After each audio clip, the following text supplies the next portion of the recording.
前澤友作スーパーカープロジェクトの山健です。横溝です。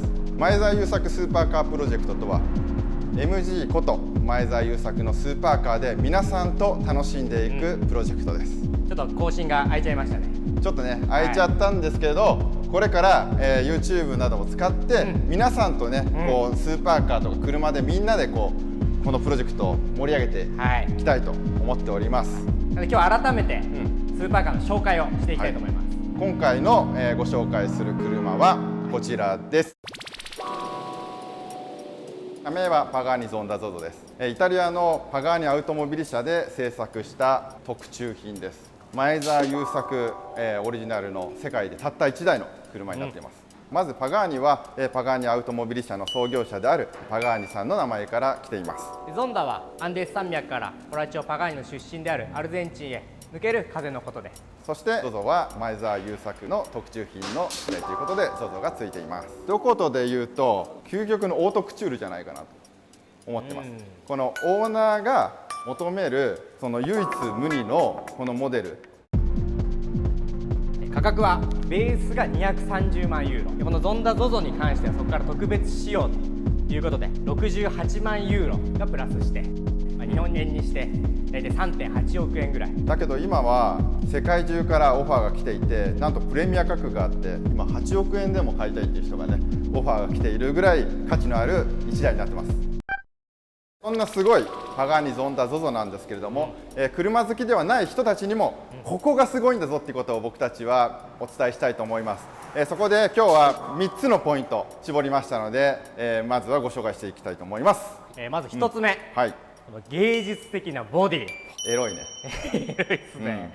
というかこんなにカーボンを多用している車って量産車ではまず見ないよね。レーシングカーでようやくこのレベルのカーボンだもんね。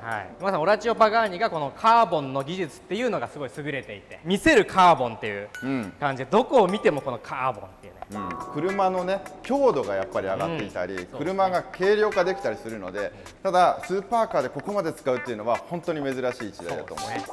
そしてこのね下回りのねここにもさカーボンでしょ。普通さここってさ結構さ段差とかもやばいからカーボン使わないじゃん。ここパキッて言ったら結構やばいからね。下スッとだけで怖いですよね。でもここをやっぱりカーボンにすることによって車のさしっかり感っていうかね、やっぱ剛性が上がるからね。したらさこれ前開くじゃない。これやってみますか。前開けちゃいます。ほい。よいしょ。この裏側もね、本当そうです。そのどこを見てもカーボンって言ってる理由っていうのがよくわかる。このパガーニのモノコック、このシェルがフルカーボンでしょ。そうですね。これがまず安全が保たれてるでしょ。プラスやっぱり剛性がすごいので、サーキットで走った時に全然ボディがよじれないんだよ。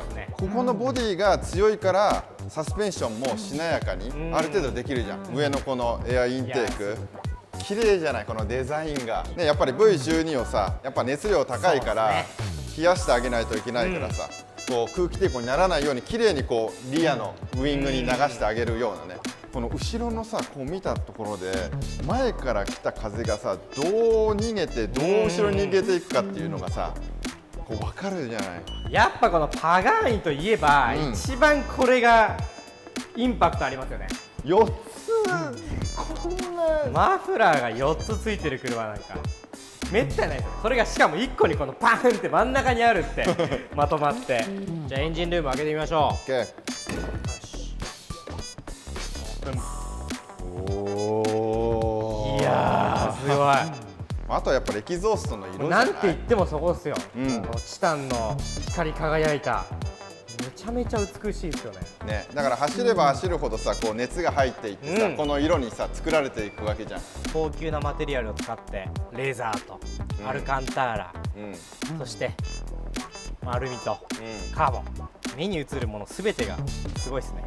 CSR とあるのがモード切り替えですね。コンフォートとスポーツとレースですかね。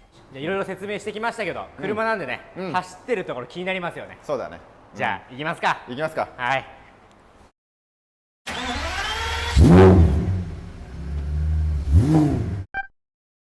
東京でこんなここ走ってるってすごいっすね。いやこれさちょっと非日常すぎるでしょ。非日常ですね。加速笑っちゃうよこれ。笑うしかないですよこれもう。加速もいいんだけどさ、このシングルクラッチがさ、はいはいはい、もう癖がありすぎてそうですさ、ね、シングルクラッチならではのさ、この癖ね。そうシフトショックがシフトショックが半端ないんだから。一回ガクンってなるっていう、これはなかなかのジャジャ馬だよ。これから出てくるであろういろんな車の中でも一番気使うというか、気使う気合い入れて乗らなきゃいけない車ですよね。そうはい、それではこの車の注目ポイント2です。2、はい、レーシングカーのようなコーナリング性能ね。やっぱね、鈴鹿でも走らせたでしょ、これコーナリング性能がものすごいいいわけ。確かにゾンダってそのコーナリングマシンっていう風に言いますよね。前後バランスがね47対53なんだよね。V12 のエンジンが後ろにね、こんなに大きいのが乗っているのにフロントがねキビキビ入るんだよこれが。鈴鹿の S 字とかはさ、フロントハンドル切れば切るほど曲がっていくっていうね。ダウンフォースもさかなりあるんだよね。ああ、確かにまあこのリアウィングと、いやまあこのリアのディフューザーとかね見ればね、見ればダウンフォースはすごそうな。スピードが乗れば乗るほどダウンフォースが増えていって吸い付いていくし、まあ、低速コーナーでもハンドル切れば曲がるしっていうところはね、サーキットでも走れるけど、まあ、ストリートっていうかね、街中でも走れる。気は使いますけどね。そうだよ。いやかなり気使うってこれ。だからさ、一見さこの芸術品でさコレクター置いときたいと思うんだけれども、この車やっぱ走らせてさより価値が分かるというかね。じゃあ3つ目、音です。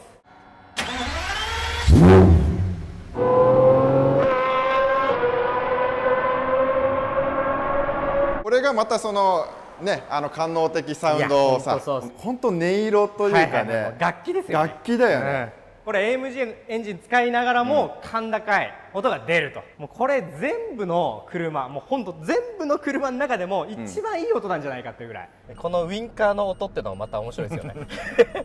シュールでしょ。この辺はこだわってないのかな。こういうところの雑さもまたね。雑ですよねちょっと。世界に1台だけのゾンダ ZOZO なんですけれども、どこが世界に1台だけの特注品なのかを見てみましょう。まずはこの色ですね。色ね、こだわるからね。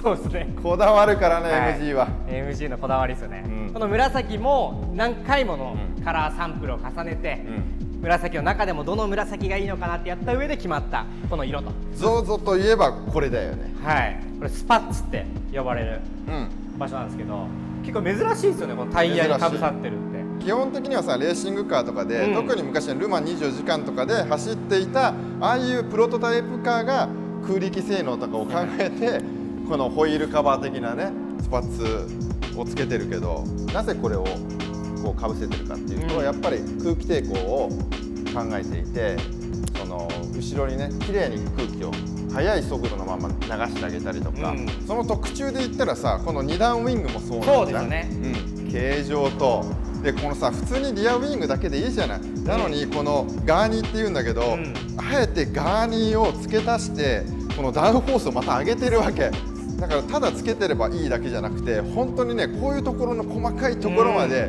こだわり抜いてるのよ。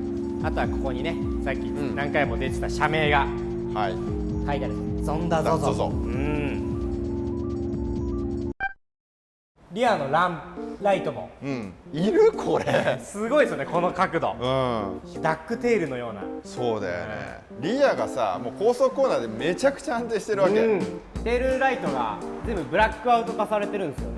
こっから空気が入って、ブレーキダクトの空気がこっから出て、でここエンジンカバー閉じればここに入って、でこのブレーキを冷やすところにつながると。これすごいですよね、この細さでここまで曲がりながら来てるんですよ。でアンチロールバーもマグネシウムでできているし、ここでガソリン入れる。いつもガソリンスタンドに行った時にさ、スタッフの人がねどこにガソリンが入れたらいいのか分かんないんだよね。アート&パッションですよ。やっぱりこれがこもってるんですね。こからここじゃないですか、ここ。まだまだ話は尽きないんだけど、ちょっと今日はこの辺で締めたいと思います、次回のスーパーカーはブガッティシロン、はっきり言って化け物、1500馬力のモンスターエンジン搭載。新幹線より速い、なんと最高速は420キロ、ほぼ全ての作業を手作業で職人が行っている。このチャンネルはスーパーカー好きの方とスーパーカーの魅力に気づいた方とみんなで一緒に作っていくチャンネルです。スーパーカーのこんなところ見てみたいとか、こういうことやってほしいとかいうのがあれば、ぜひぜひコメントで書いていただけると嬉しいです。それでは次回もお楽しみに。さようなら。